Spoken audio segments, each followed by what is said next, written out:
represent, a mixture of awe, embarrassment, and irritation, which their films assert through a classical realist aesthetic. Alternatively, Ritik Ghatak's melodramatic and epic style of filmmaking evokes the state of exile he experienced as a young refugee during the partition. In his autobiographical swan song, Jukti Tapo or Gapo, 1976, Ghatak traces the journey of a drunk, homeless intellectual and his companions as they seek shelter. Through decoding cues of each character, including their gender, for example, the mother figure as Bangladesh, gesture, age, temporality, and personality, Ghatak viscerally conveys how all the characters are displaced, in exile, and in search of a whole space that can provide them shelter, but which does not exist. Having studied filmmaking at FTI under the tutelage of Ghatak, Mani Kaul and Kumar Shani's avant-garde practice emerges through their radical formal experiments that elicit affective rather than intellectualized responses. Kaul's early Dilemma trilogy, Uski Roti 1969, Ashad Ka Ek Din 1971, and Duvidha 1973, emphasize the internal lives of women and the constant negotiations that are a part of their daily existence.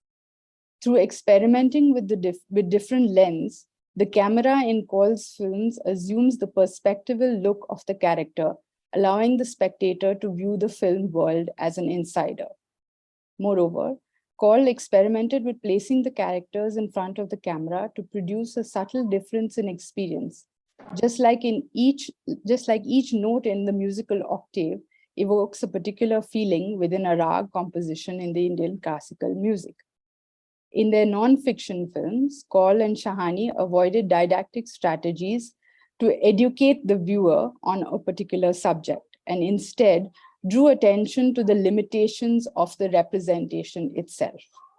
For instance, Shahani's Bhavantara, 1991, documents the quintessential aspects of Odyssey dance traditions through the work of Kelucharan Mahapatra, but more importantly, deliberates on the difference between the Western stylized labor and the improvised movements that defy codification and classification in Indian dance and music traditions.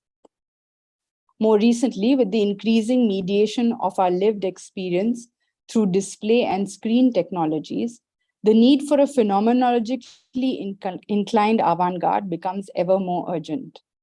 In this regard, the films of Vipin Vijay, Amit Datta, and Ashish Avikantak employ the lived experience of the historical ruptures that have havocked the region to provoke an engagement with film aesthetics.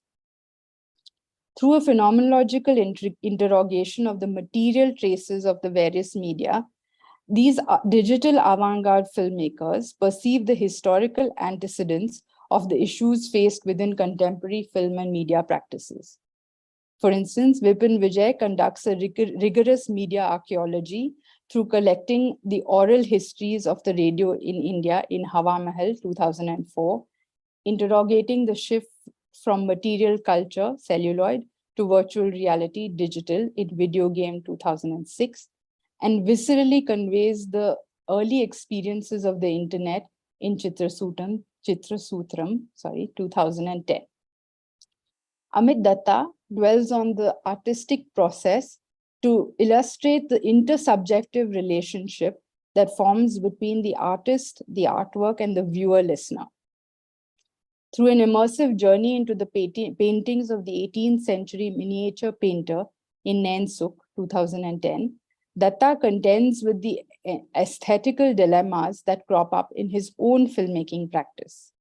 In Sonchidi, 2011, Datta develops a sci-fi haptic oral presence to make visible the issues of realism and ocular centricism that the digital throws into crisis by collapsing the boundaries between the audio and the visual. Ashish Avikantak draws attention to the trap of cinema's sensorial engagement and addresses the need for a phenomenology of perception by frustrating the visual action and instead emphasizing oral performative traditions. For instance, adapting the discourse between the ideal student, Nachiketa, and the god of death, Yama, in Katho Upanishad, 2011, Avikuntak asserts the affective transfer of knowledge in Hindu philosophical traditions through the embodied ritualistic practice of chanting. Furthermore, the lack of individual frames in the digital cinema affords Avikuntak the opportunity to recreate, through the formal device of a single shot, the perpetual spiral of existence in Ratit Chakravyu 2013. Kalki Manthan Katha 2015 combines footage shot on analog and digital formats to convey the exhaustion and fascination with the material, celluloid or lived experience, and the constant desire for escape through the virtual or digital and art. The phenomenological impulse of these films simultaneously produces a critique of the scopic preoccupations of Western film aesthetics, while also alerting to the current rise in intolerance in the country that insists on a singular conception of the nation. Therefore, I would like to propose that each avant-garde film is already an audiovisual textbook, or at least a chapter in an anthology, and that the act of watching avant-garde cinema automatically becomes an academic investigation into film aesthetics. Thank you.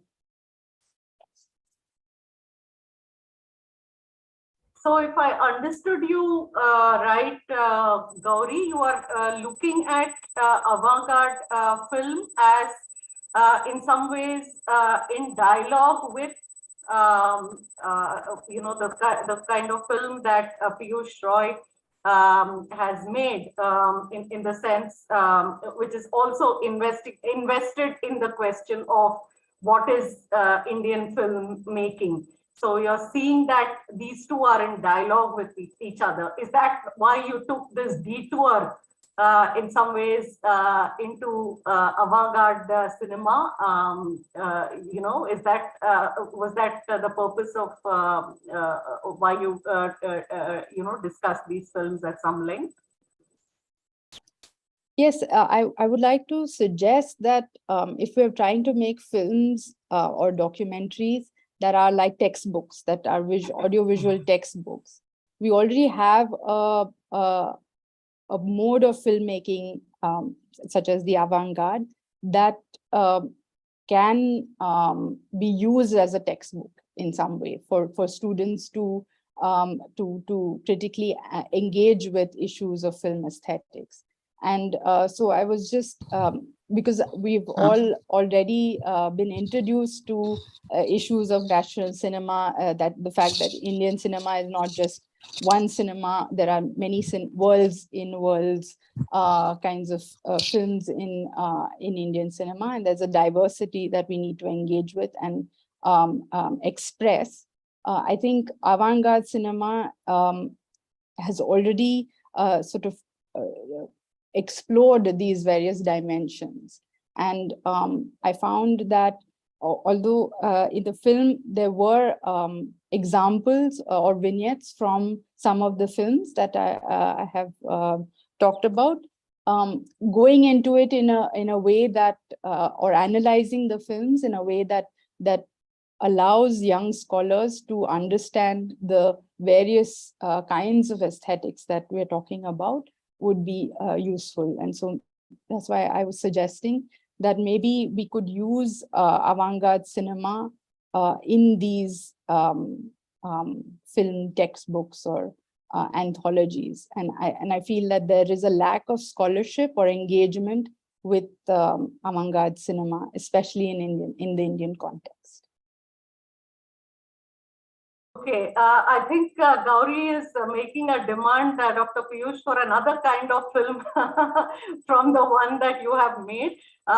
Do you want to respond, or shall we open it out for discussion, Dr. Piyush? Well, I think anything to do with Indian cinema, there is ample opportunity to do that, but because as the film also argues at one particular point that have like barely 25 to 30 odd films have been critically engaged with. I mean, yes, there have been criticisms on many films, and of late in the last 10 years, if you see, lots of book compilations are coming, bringing in new lists of films to look at and all. But in terms of films entering an academic discourse, multiple papers happening on them, like from multiple perspectives, we still can count on our fingers the names of the films. And so this is not just to talk about, and so avant-garde is kind of a niche within a niche, kind of a space. But I believe every cinema needs to be, every kind of cinema. Yes, there is a sequel to this currently being planned. So far, I have shot interviews with Shyam Benegal, and then I've also talked to Saroj Khan before she passed away, and many other. Going to the next question, is there Indian way of film thinking?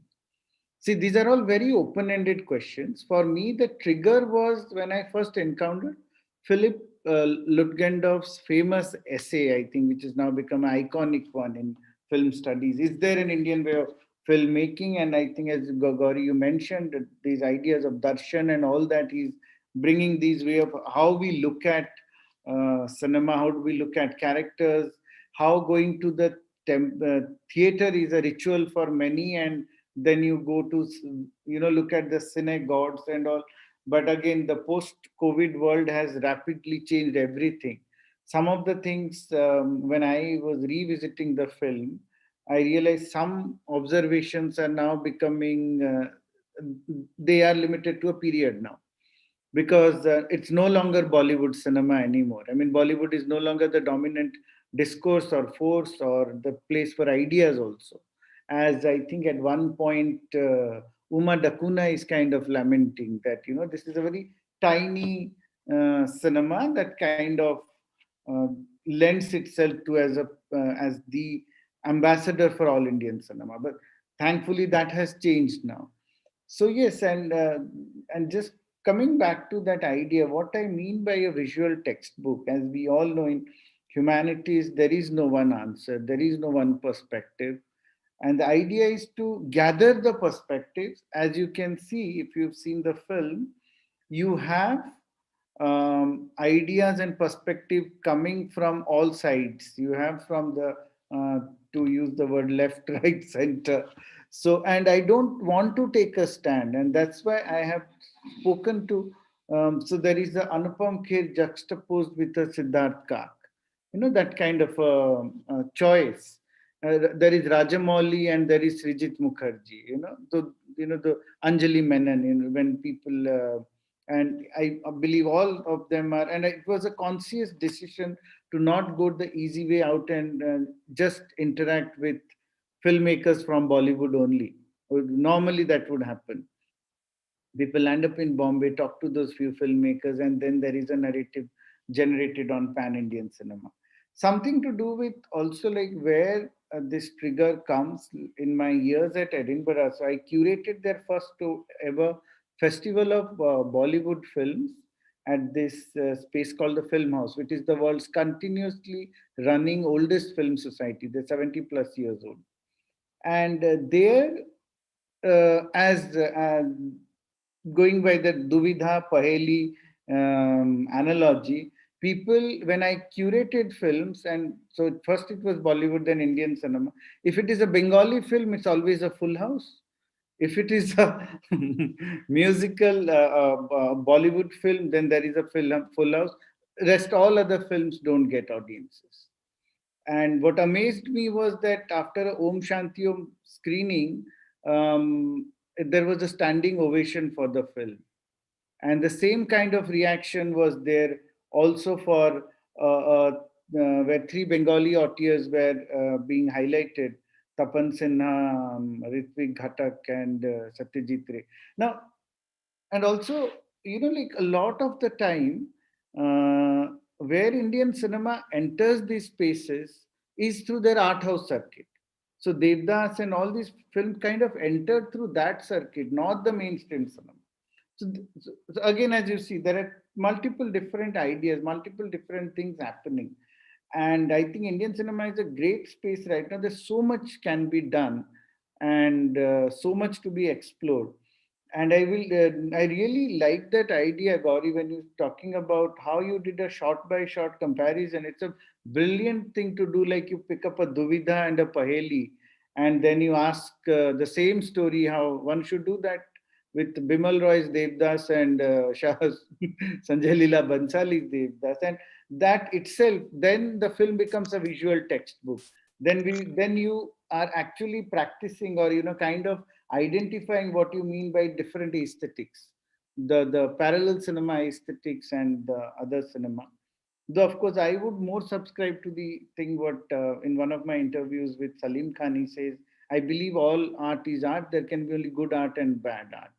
So before the 1970s happened, I think we saw Pather Panchali and Pyasa in the same frame. And interestingly, the latest list, recommended list of all-time great 10 films by the Film Critique Circle of India also has a Sholay. The list begins with Pather Panchali and ends with a Sholay, kind of a thing. So these will be some of my thoughts and some of the triggers to making this film. The idea is just to have a dialogue and generate more points for dialogue. I remember at my SOA screening at the School of Oriental and African Studies, one of the students came up after the screening and said, so I got an idea like what will be my PhD topic. And, one of the ideas that comes in the movie is Bollywood feminine.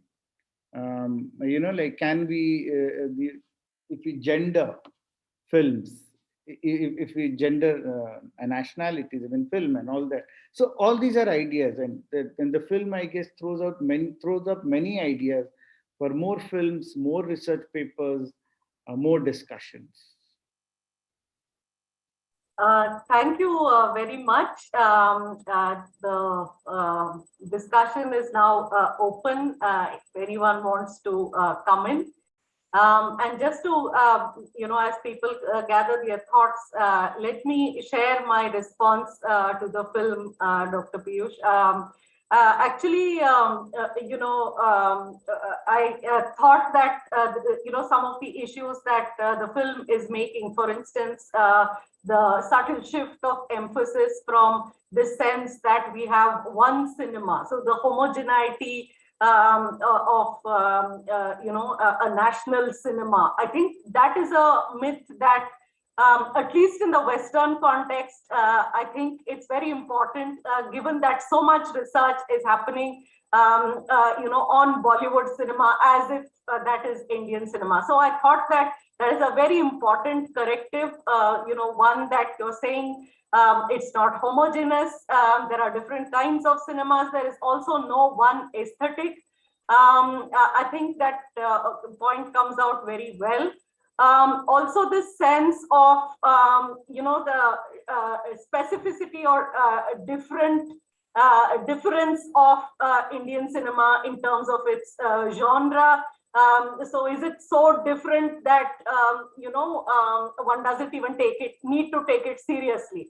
So the melodrama, the song and dance sequence, and why it is important, to be taken seriously, or why is it even worthwhile to engage with it academically? These are really, things that come out very strongly, in the film. Something that we emphasize, of course, through the readings, not through a visual textbook like yours, but through the readings. I teach a PhD course called Researching Indian Cinema, and so some of these issues are also brought up through the text that we introduce in this course. Also, I like very much that there is no strong authorial voice directing us one way or the other. All these interviews, the clips kind of come one after the other. If we want to see thematic patterns, we can do that, but then there is also a way in which the film just flows, not necessarily kind of getting segmented. At some point, I thought maybe the quotations are like chapterizations. We're moving from one theme to the other. But then when you actually watch the film, it's like a seamless flow. Sometimes engaging with the issue, of Indianness. And I think most of the people whom you've interviewed are also exploring this question. Not that there is a certain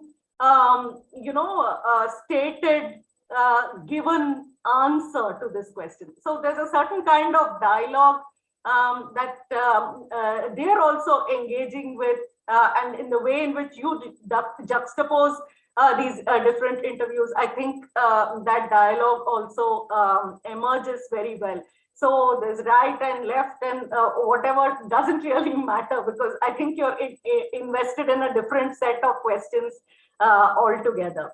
So thanks very much. It was and it was wonderful to kind of that you managed to get so many clips in between, and it was wonderful to watch all those clips from different films as well.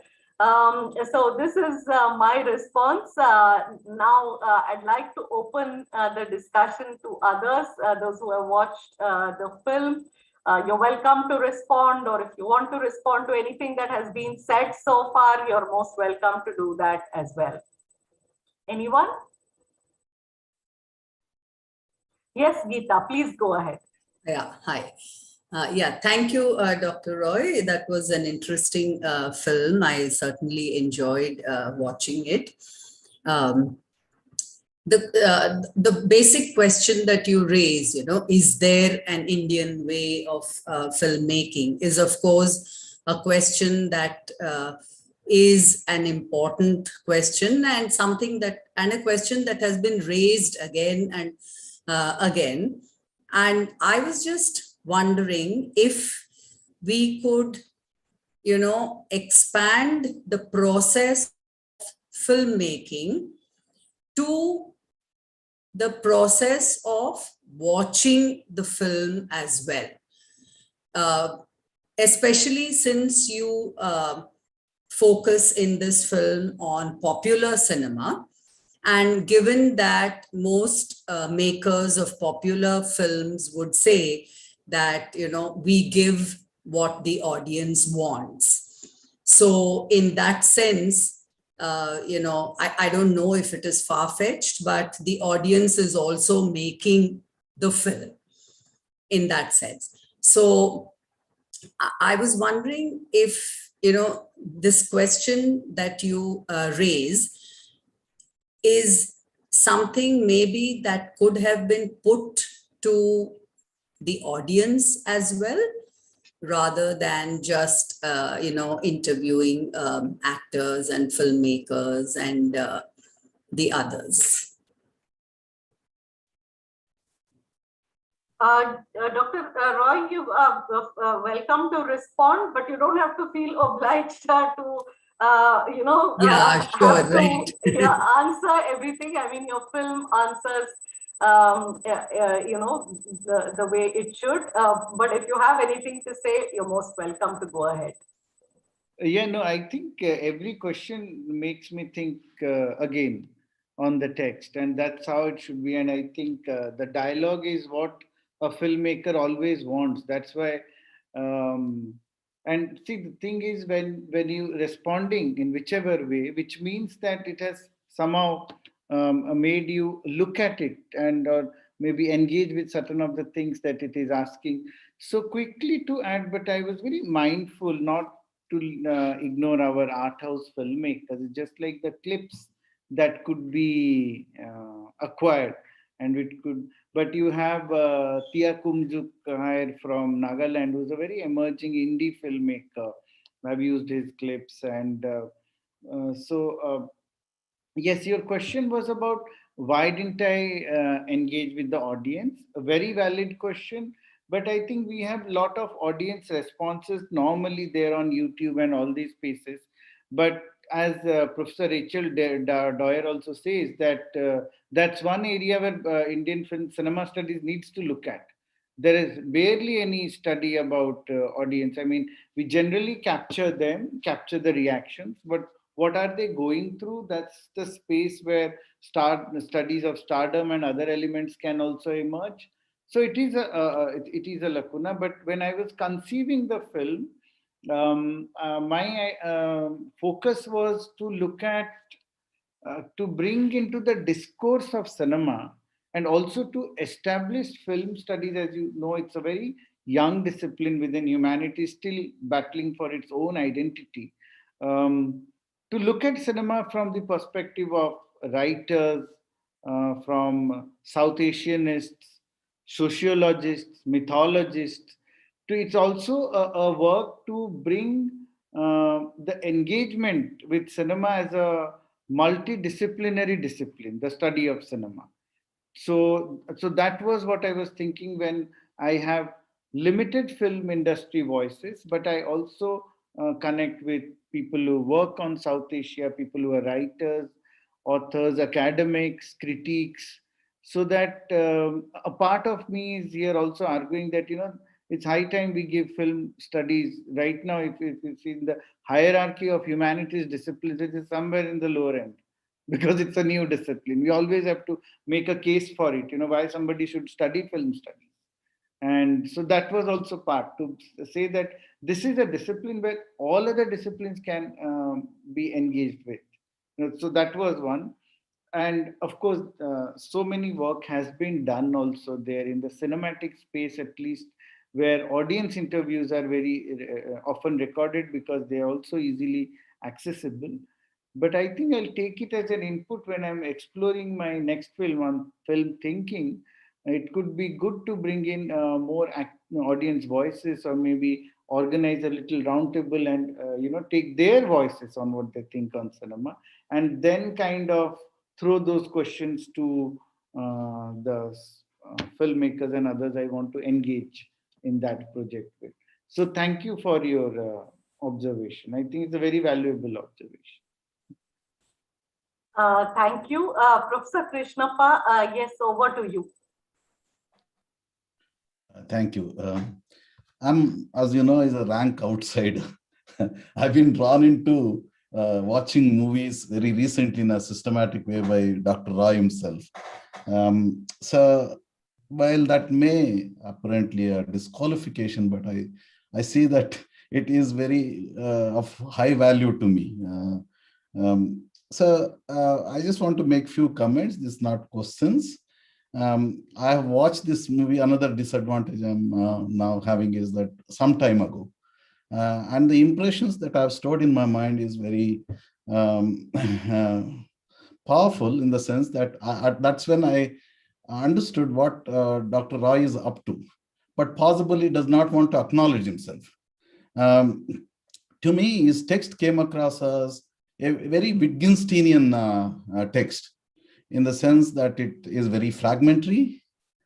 It leaves a lot of work to be done by the reader stroke viewer in this case. And even though Dr. Roy just now denied that, he does not make a choice about what he's doing, but actually there are a lot of cuts that are by choice, whether conscious or unconscious or non-conscious, I don't know. But you could see that there is a person, there is an author, and that author is experimenting. He is more of a man searching for his Ithaka in a journey that possibly will not take him anywhere, and not going anywhere. Maybe its very purpose, and it's very polyphonic. That's also a choice, I suppose, whether you make it by conscious, calculative decision or otherwise. So in the sense that it is, Wittgenstein once talked about, understanding, clarity comes from not digging deep to see the hidden meanings, but juxtaposing the horizontal strips, one after the other. So you place all this like more pictures on a wall, and you get clarity as to what's going on here. And in that sense, that's how I recall having watched Dr. Roy's movie earlier. And it's a very modernist in the sense, more like a text by James Joyce, Ulysses kind of a thing, that is experimenting, constantly shifting the topics, themes, and ideas. and the reader has to either slow down, stop, press stop, and then think about it, make some notes or do some work for himself or herself, and then proceed, or just merely gather certain kind of a very powerful impression and move on to be stored and recalled for other purposes in other times, in another context. That's my roughly how I remember having watched this film some months ago. Thank you. Thank you very much. Yes, Dr. Piyush Roy, you want to come? No, I thank you, Professor Krishnappa, for those inputs. Yes, I think, yeah, sometimes that's why you need the critique or the reviewer to tell you like what you're doing, and yes, it's fragmentary, and as you say it, because where do you begin and where do you end, kind of a thing, and it's so. You have a thought and you have an image, and that's how it's kind of conceived. And it also doesn't answer somewhere that there is, I mean, it raises many questions. And I think that's what art should do, or any work of art. Yes, there is a position it wants to take, but it wants also to let go of any declaration and rather be open for interpretations. Okay. Anyone else would like to come in now? Yes, Tarakeshwar, please go ahead. Yeah, thank you for the film. And I think the discussion is also very interesting. So how do we understand quote unquote Indian cinema? But underlying this broader question is how do we write the history of cinema? I think that's the question that we are all facing. Whether the avant-garde film should have been included or not, whether that is a different history altogether, whether nation should be the principle on which the past of the cinema in this gets reconstituted, or should it be in terms of the mode of representation, whether realistic mode of representation or the other mode of representation, which we generally call as commercial, mainstream, things like that. Or it should be based on the whom the cinema addresses, caters to, whether it caters to a elite section of the society, or does it cater to the quote unquote what in cinema terminology they call as mass and class. So whether it caters to mass or class. So these are the issues I think that have come up in the discussion, and we can have histories of cinema based on all these things. So they need not be mutually exclusive. Depending on what is the purpose for which we are constructing this narrative about the past of our, it could be anything. The question that we need to ask is, what purpose these narratives about the past serve? If the purpose of this particular narrative, filmic narrative, what you call as visual text, is to arouse a certain kind of curiosity in the student's mind to explore the past themselves on various ways and axes, take those threads and then go back in time to kind of construct their own genealogies of what today they understand as cinema. Why I am using this word genealogy is also because this question about the exceptionalism of Indian cinema, that seems to be the preoccupation of this particular film, but that is also the preoccupation of many of the Western scholars on Indian cinema. For me, I started watching Indian cinema, not the other way around. So for me, that was the norm. That was not an exception as such. So until I wanted to do film studies and wanted to read something that has been written about films by the foreign scholars, then I realized that what they write about Indian cinema is the songs, the dance. they are perplexed with it. For them, it is an exception. But for me, because I started looking at cinema uh, with these things. For me, the realistic cinema, when it came in 80s in Doordarshan on Sunday afternoon, that was an exception from what I was used to. So in that sense, the realistic mode of representation was an exception to me, not the other way around. So in that sense, should we take up this question that has been raised by them, the exception of Indian cinema, and then they have answered it, and should we also try to answer it in a different way? Or should we go along with what kind of answer that they are providing to that question? Or should it be called as Indian cinema? Because most of the other writings, even other films that have come in the last 1 decade about the history of cinema, quote unquote Indian context, is about language based, Tamil cinema and then things like that. So in that sense, one is to look at the nation and then try to configure the cinematic past in this nation. The other is to look at languages and then look at them as industries and then talk about Telugu industry, Tamil industry and things like that.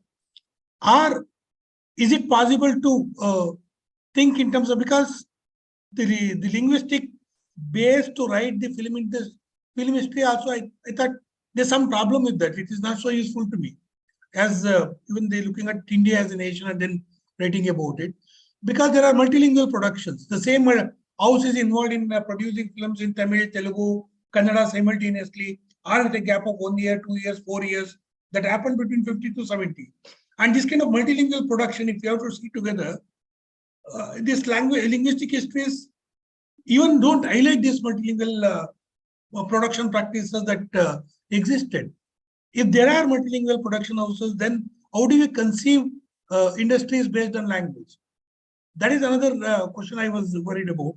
So I think, that is a very interesting question. I don't want to use the word we, but I'm also using it in the sense of India again. Or we can also look at this we in terms of the scholars who are trying to construct a past for what we today witness as cinema. How do we trace the genealogy of what we are watching today? Because some of the films that have come up in the last 1 decade, do they draw from what we call as the class cinema, or do they draw from the mass cinema, or what we call as bridge cinema? So in that sense, looking at the locating ourselves in the present and then trying to trace the genealogy of some of the cultural forms that we encounter today, not necessarily in the single screen or the multiplex screens, but also on our mobile screens. So in that sense, the issues are quite interesting. I think I'm taking too much of time. Let me stop here. So thank you for the film, and also Nori and others who raised some of these important issues, which allowed me to rant for some time here. Thank you. Thank you for your thoughts. I think, and maybe I'll also request Dr. Nikhila also to share her thoughts on this, because I kind of understood how are we studying cinema. So broadly, film is, yes, the one way of studying is the history of cinema that we see. The other way is the evolution of the cinematic technique, then auteurs and classics, genres of cinema. And yes, national cinema is actually also a way we look at cinemas in film studies. So, for example, my master's I did in European and Middle Eastern cinema was what I was studying in that. So these happen to be broadly the way the cinematic contribution is kind of accessed through in an academic space, but there are more spaces can be created, as you very rightly point out. And I think, I will stop at that. But yes, the other thing that I was also mindful while doing this film is to contest this whole Indian cinema being one monolith, and that's why I use films from all the major Indian language cinemas. And these clips are very thoughtfully selected. Also, most of these films are supposed to be national award winners, be it like a Chemin in from Malayalam cinema, or a Maya Bazar, which kind of brought in the whole idea of scripts and has been a huge influence on cinemas in the south, or Pather Panchali, or Do Biga Zameen, and all these movies that I use in the film, Guru Dutt's Kagaj Ke Phool. So that also was kind of preparing a list. These are possible films worth looking at. Yes, I think Professor Krishnappa, you wanted to. I just saw a bit of a lighter touch, but no, also somewhat of a serious note. I just wanted to say, hearing Dr. Tarakeshwar, I think Dr. Roy's film is quite innocent of the cultural studies. It is his consciousness and his art doesn't seem to be in a way reflecting off or infected by cultural studies critique. So the idea of genealogies and realism, if I may say, that film sounded more Bakhtinian polyphony than any consciousness of the class consciousness, cultural struggles and hierarchies and what have you. I think that's, I just thought like there's a conversation that is not quite joining up. So I thought I'll highlight that. Thank you. I think the point that Tarakeshwar was making was also related to this question of exceptionalism of Indian cinema. For instance, when students, in our university, we have a significant number of foreign students who come, and sometimes I keep getting asked to give a lecture on Indian cinema. And the first question that they all have is, how is it that Indian cinema has so many songs and dances? So to me, this film is very apt in answering such a question, so wherein for them, this looks as very different. But again, in the last probably 4 or 5 years, Bollywood has kind of gone so far and wide that it's not something that, they anymore kind of question or ridicule. I think there is a certain, understanding that this is another kind of cinema, and which is in some ways entertaining, fun to watch. And many of them also try and show off their knowledge about Shah Rukh Khan and the Indian film scholars. Whereas located as we are in India, this is the only cinema we know. So in that sense, it doesn't seem so exceptional, or it's something that we take for granted. And I also liked very much in the way in which your film is tying it up to performance traditions. Where is it coming from? How is it that we have all these singis? Where are all the performance traditions that cinema has come to be associated with, coming from in different contexts? I think in that sense, there's a certain sense of contextual history. Like I was reminded of the work of people like Catherine Hansen and others, where you're, so there is also a fairly academic, and Professor Krishnappa, I think this is really informed by a certain idea of academic debates, current academic debates in film studies. Sure, many of these debates have originated in the West or by Western scholars about Indian cinema. So in that sense, I can see the engagement of this film with that as well. Gauri, you have a question or you have a comment to make, please go ahead.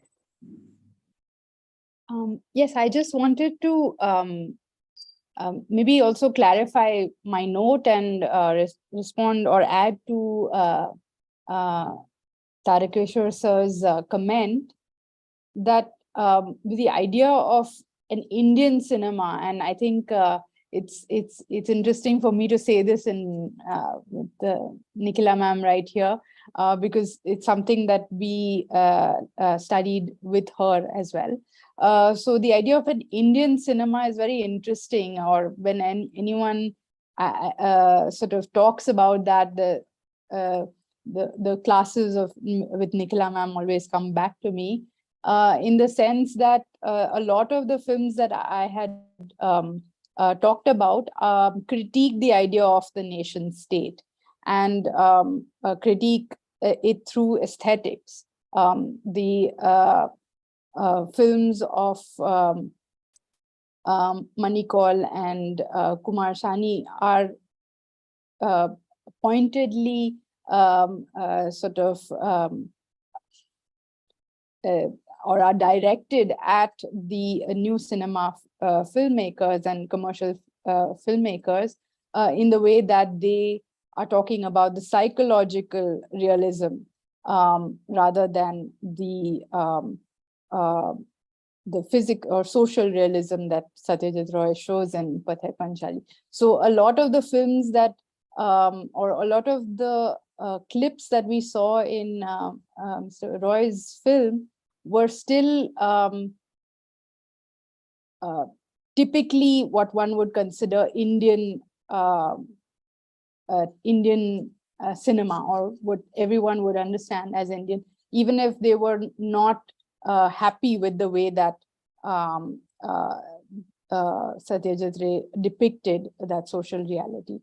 So my question actually to then Mr. Roy is that if you're going to make a next film on the Indian way of thinking of cinema, then how would you sort of integrate these films that are not considered Indian or often considered anti-national? Well, the best part of being a documentary filmmaker is one doesn't go with a script like a feature film. You go and talk to people, and they give you the narrative. So even when I went to, for me, doing this film itself was a learning experience. And let me be very honest, the film is actually an outcome of the PhD interviews that I was doing for my thesis, which has come out as this book, Appreciating Melodrama, which released earlier this year. So the thesis allowed me access to these people to interview, and I had a question. But then what they were saying, and when they started speaking, so many new ideas emerged. So I generally go with a very simple question, and then the conversation unfolds. And then, but of course, as Professor Krishnappa said, like what I eventually take out of that conversation and weave in, that's where the filmmaker comes in. So there is a certain argument that eventually I want to kind of put forth. So as you rightly said, I mean, Manikal, Kumar Sani, and that whole school of even Om Darbadar, I'm forgetting the name of the Kamal Swaroop, and the entire school of definitely they are part of this opening up, thinking about cinema that hugely happened in 70s. Another film that is waiting and in a research mode is where I want to argue that I believe the 70s were the golden age of Indian cinema, not the 50s as we generally are told. It's a contestable position, but where I'm coming from is that this is perhaps the time when the best of cinema was happening in so-called all the categories. So you had the best in the art house space with Bhuvan Shom and Shyam Benegal and all these filmmakers coming in. That parallel cinema movement actually had a character and a focus. They had a pattern to tell. They eschewed this whole manifesto that Tapan Minal Sen and Manikal did, where they made it a point that we will not have songs and those kind of things. And then you had on the other end the best in so-called commercial or popular cinema with Manmohan Desai and Prakash Mehra and everybody. And then you had the middle of the road cinema, which took the sensibilities of this experimental cinema that was happening, but they also didn't eschew the song dance format, but took it only where it was necessary, or it was, rescuing that format from the 60s, what happened to it. And so you had Gulzar, Rishikesh Mukherjee, Basu Chatterjee, and all those people. So yes, thinking about cinema cannot be incomplete without thinking about each of these filmmakers, the ideas they brought forth. Definitely, I might just, perhaps I would also come, like through my travel for shooting this film, I will come and talk to you also. Would like to know, interview you for my film. And yes, why not? And yeah, and the concepts of nation and anti-nation and other things. Anyway, these I think keep evolving with time. Even our idea of a nation itself keeps changing all the time. Is it the geographical boundary? But for an art form, there is no boundary. Is the art form really limited? Because what was it that then made films of Raj Kapoor so resonate in places like North Africa, Eastern Europe, and all? I would actually like to more, not as a reply to that, but somewhere one quote from the film, of the many quotes that are there, I would like to say here. This is by Mark Cousins, and where I says, we need a broader humanist education for our critiques and our tastemakers, who could then look at a whole range of genres and art forms. And if they do, they will get the central idea of masala, of mix, of something that can be both Freud and Marx, something that can be both Apollo and Dionysus, something that can be both inward and outward, and I might want to add something that can be parallel or commercial or whatever, but then it belongs to all of us, as any art form is. And then we each can take our meanings and interpretations and perspectives from it. Yeah, any other questions, comments on the film? Abhishek, anything to say? Yeah, hi. Yeah, So please. I must admit I haven't watched the film completely, but I would ask this question to Dr. Piyush. How do you see contemporary Indian cinema uh, in terms of uh, uh, in recent Hindi films? Directors have done away with playback singing altogether. So, how would you see these developments in light of this historiography that you're trying to construct? See, they are definitely doing away with this, but look at what Kantara, Pushpa, and Sitaraman and all are doing. I think that aesthetics has kind of shifted, and the fact that cinemas, especially of Telugu and Kannada, are the new, for a lack of a better term, pan-Indian films. The really pan-Indian films are coming from here. It's telling something about that people are missing that aesthetics. And also, I would like to say the traditional categories of class, mass, and all are going to be blurred with OTT becoming a very important medium for consuming cinema. And it is giving us very amazing trends. The films that are doing in OTT, some of them may not have a great box office life, but then what does it tell us?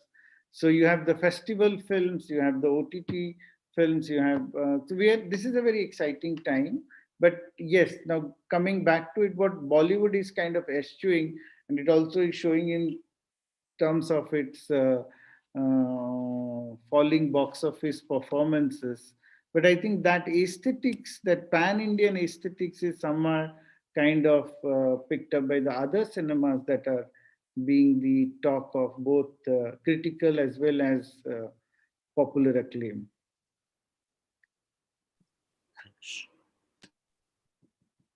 Okay, any other questions?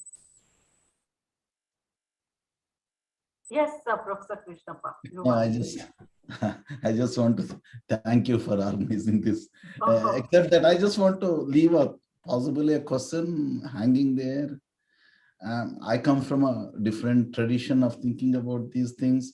So maybe I'm mistaken totally. And the question is, does history really matter here?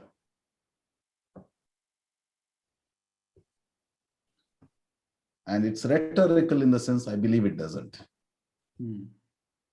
Yeah, Tarakeshwar, you're unmuted. No, whether it matters or not, and whether it should matter or not, they're two different things.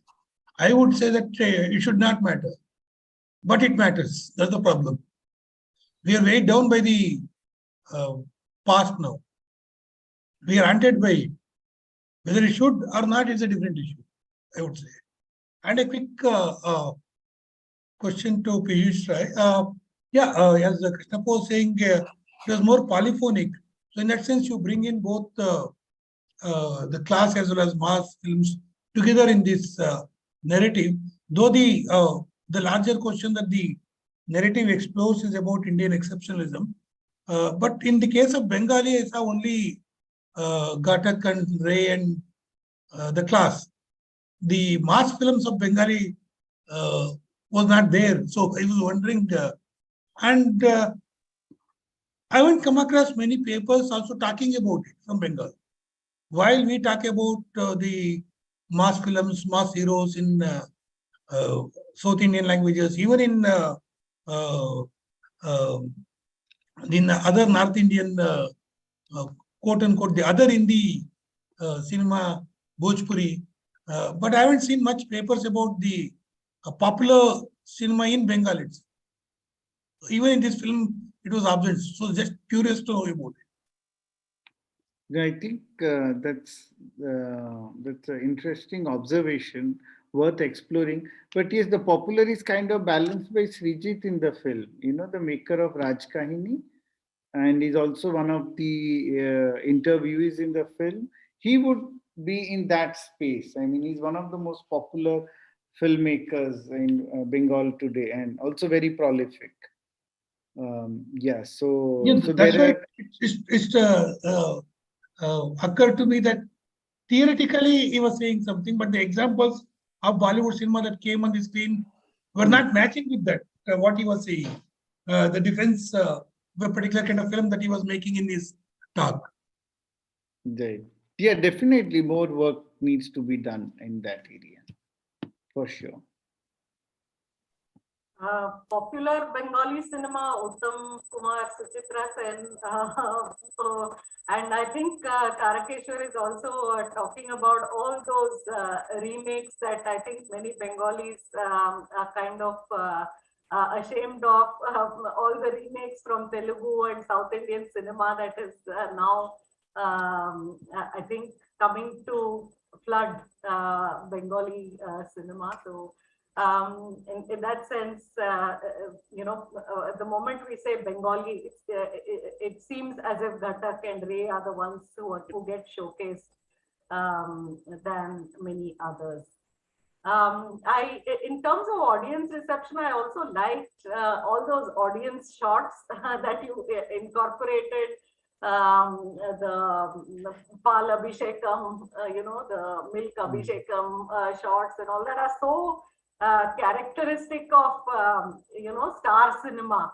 So I think I can see your engagement with the questions of stardom, though you've not explored some of these issues in great detail.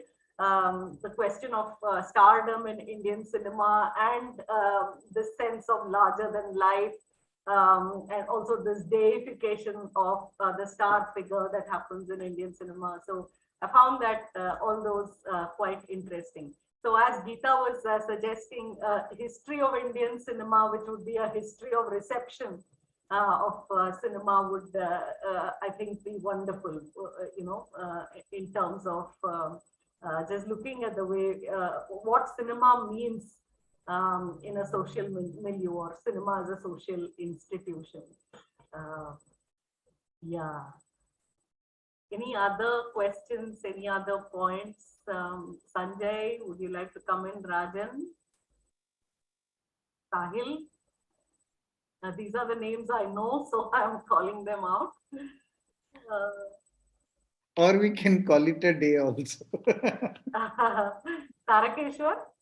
If the people are not tired, don't want to log out. No, this is about whether Indian cinema is derivative or not.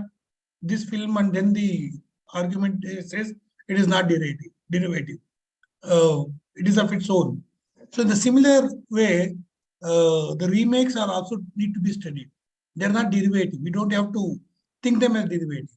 They have a particular function to perform in that particular time and space. So that we need to explore. I think we need to own up these remakes, dubbings, to and then study what they are doing. Why do we watch them? Why do we lap them up like that? So that's the point that I wanted to make. And we need to incorporate these things, remakes, dubbings, also as part of our quote unquote history. Thank you. I just wanted to say, I noticed in Dr. Roy's film, that one, and I've seen something more recently, an underlying ethical project there, whether recognized or otherwise, because Dr. Roy is a bit shy of acknowledging, there is an underlying text. Sometimes that's quite right, because that's what an artist should be, to show, not to tell. So underlying text to me is the ethical project here is keep it open. We need that. Keep it open. Minds are getting shut.